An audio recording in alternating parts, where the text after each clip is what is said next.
प्यारे दोस्तों नमस्ते। रूप चौदस पर सुने जाने वाली गणेश जी की कहानी, तो कहानी को पूरा जरूर सुने। एक समय की बात है, एक गांव में एक गरीब किसान रहता था। उसके दो बेटियां थी, पूजा और आरती। आरती की शादी अमीर परिवार में हुई थी, पर पूजा की शादी गरीब परिवार में हुई। बहुत अमीर होने के कारण आरती घमंडी हो चुकी थी। वह किसी को अपना नहीं माना करती थी।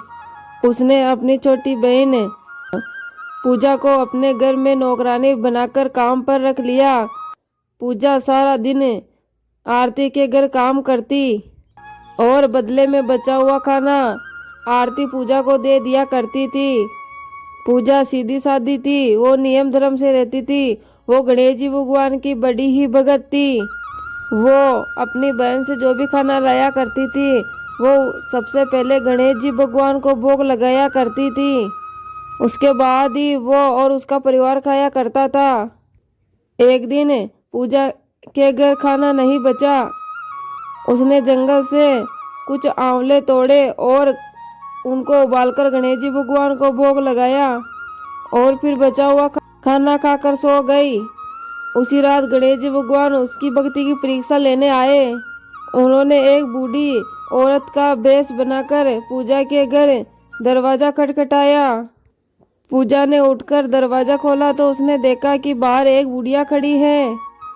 पूजा ने पूछा, माँ जी आपको इतनी रात में क्या चाहिए? बुढ़िया माँ बोली, बेटी मुझे बहुत जोरों की भूख लगी है। तुम्हारे घर कुछ हो तो मुझे खाने को दे दो।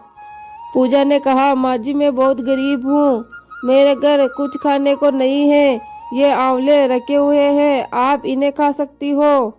गणेश जी भगवान के रूप में बुढ़िया माँ ने बोला, हाँ लाओ। तो पूजा ने गणेश जी को भोग लगाए हुए आंवले बुढ़िया माँ को दे दिए। खाने के बाद बुढ़िया माँ अपने घर जाने में असमर्थता दिखाई। बुढ़िया माँ को देखकर पूजा बोली, आप चिंता मत कीजिए माँ जी, आप मेरे घर ही सो जाइए। बुढ़िया माँ खा पीकर पूजा के घर ही सो गई। थोड़ी ही देर बाद बुढ़िया माँ की नींद खुल गई और उसने कहा, बेटी मेरा पेट खराब हो गया है। तब पूजा ने कहा, बुढ़िया माँ आप अंधेरे में कहाँ जाएगी? यहाँ घर के किसी कोने में ही निपट लीजिए और अपना हाथ मेरे बालों में पोंछ लीजिए। सुबह उठकर मैं साफ सफाई कर दूंगी। बुढ़िया माँ ने पूजा ने कहा वैसा ही किया। जब पूजा सुबह उठी तो उसके घर बुढ़िया माँ नहीं थी। पूजा को लगा शायद मैंने सपना देखा होगा।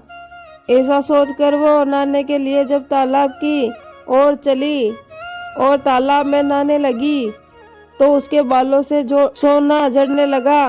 आसपास के सभी लोग देखकर हैरान हो गए। अब पूजा को रात की बात याद आई और वो दौड़ी दौड़ी अपने घर आई। घर आकर उसने अंदर देखा कि उसके घर के चारों ओर सोने के सिक्के के ढेर हो रखे हैं और वो खुश होकर गणेश जी भगवान का जयकारा लगाने लगी। उसने अपने बेटे को मौसी के घर से तराजू लाने के लिए भेजा। उसका बेटा मौसी के पास जाकर तराजू मांगने लगा। मौसी ने कहा, तराजू का क्या करोगे? बच्चा बोला था। बच्चे ने बोला, माँ सोने का सिक्का नापेगी। आरती ने कहा, घर में खाने को दाना नहीं और सोना नापने की बात करते हो। सच्चाई को जानने के लिए उन्होंने तराजू के नीचे लट्ठा लगा दिया। बच्चा तराजू लेकर चला गया। जब सोना नापने का काम खत्म हो गया तो बेटा मौसी को तराजू देने घर गया। आरती ने तराजू को उलट पुलट कर देखा तो तराजू के नीचे एक सोने का सिक्का चिपका हुआ था।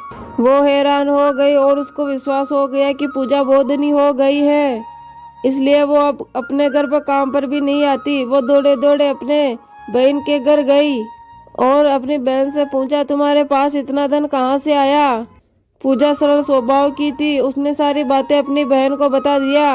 आरती को लालच बहुत आ गया। वो भी पूजा की तरह गणेश जी भगवान का नित्य नियम निभाने लगी और वो भी गणेश जी भगवान को आंवले का भोग लगाने लगी।